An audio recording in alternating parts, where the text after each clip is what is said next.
আপনাদের কি সরকারের মধ্যে কোন ফেসিলিটি আচরণ দেখতে পেয়েছেন? আপনাদের কি রাস্তা বন্ধ করে দিয়েছে? আপনাদের কি রাস্তা বন্ধ করে দিয়েছে?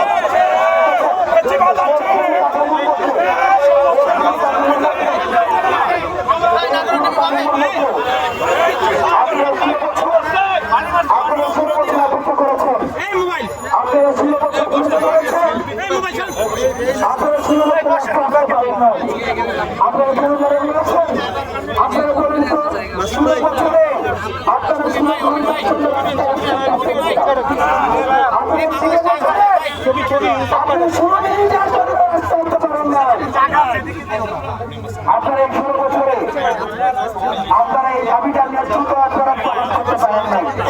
সেই জায়গায় আপনারা এই সরকার আন্দোলন করে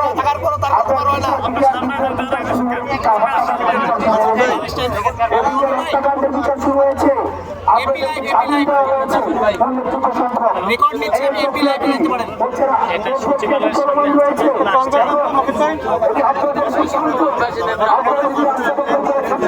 কারা গেছে কিনা ওইটা পারতেন না, ওই চিন্তা বলছে এটা ঠিক আছে।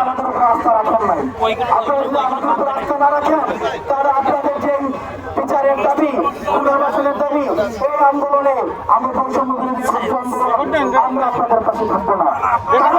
কারণ আমরা নিশ্চিত না যে আন্দোলনে আমরা চাই এপিডিআর হত্যাকাণ্ডের বিচারের যে আন্দোলনটি রয়েছে এই আন্দোলনকে একটি মৌলিক আন্দোলন, জাতীয় স্বার্থের আন্দোলন, এটি জাতীয় স্বার্থের জায়গায় থাকে। আমরা চাই না অন্য ৮-৫টা ভূফুর আন্দোলনের মতো, অন্য ৮-৫টা ভূফুর আন্দোলন যেখানে ৫ জন মানুষ ৩টা ব্যানার নিয়ে তারা থাকে সরকারকে শক্তিতে বিব্রত করতে চায়। ওইসব আন্দোলনের সাথে এই আন্দোলন মিশে যাক, এই আন্দোলন হারিয়ে যাক। বরং এটা আমাদের সার্বভৌমত্বের প্রশ্ন, আমাদের আধিপত্যের বিরুদ্ধে আমাদের লড়াইয়ের প্রশ্ন। আমাদের এই আধিপত্য আমাদেরকে রাষ্ট্র চালাতে চেয়েছিল, তাদের বিরুদ্ধে আমাদের লড়াইয়ের প্রশ্ন। এখন আপনারা সিদ্ধান্ত নিলেন যে আমরা আপনাদের পাশে থাকবো। আমরা আপনাদেরকে আশ্বাস দিয়েছি, আমরা বলেছি যতদিন না পর্যন্ত এই ঘটনা বন্ধ হয় ততদিন পর্যন্ত আমরা আপনাদের পাশে থাকবো। যেমন করে আপনারা আমরা ৯ আগস্ট থেকে আপনাদের পাশে আছি। ৯ আগস্ট থেকে আপনারা অস্বীকার করতে পারবেন না। আমাদের আগস্ট মাসে রাওয়াতে একটু কনফারেন্স হয়েছিল।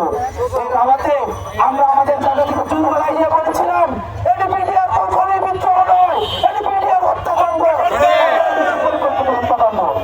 আপনাদের যেই আমরা বারবার বলে আসছি, আমাদের জায়গা থেকে বারবার বলে আসছি, এবং আমরা আমাদের এই যে বৈষম্য ছাত্র আন্দোলনের যারা নেতৃবৃন্দ রয়েছে, যারা এক দফার ঘোষণা দিয়েছে, তারাই কিন্তু আপনাদের সামনে রয়েছে। সুতরাং আমরা চাই আপনারা তাদের প্রতি সম্মান জানাবেন, শ্রদ্ধা জানাবেন।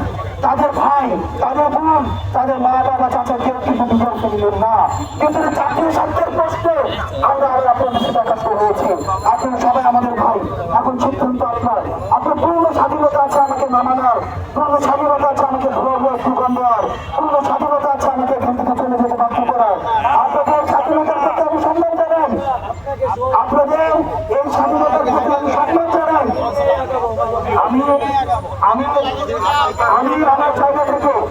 আমি আমার জায়গা থেকে আপনাদেরকে বলছি, আমরা আমাদের জায়গা থেকে আমাদের বক্তব্য রেখেছি। আপনাদের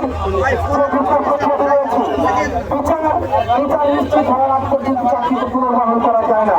আপনারা সরকারি চাকরি করেন, আপনারা সরকারি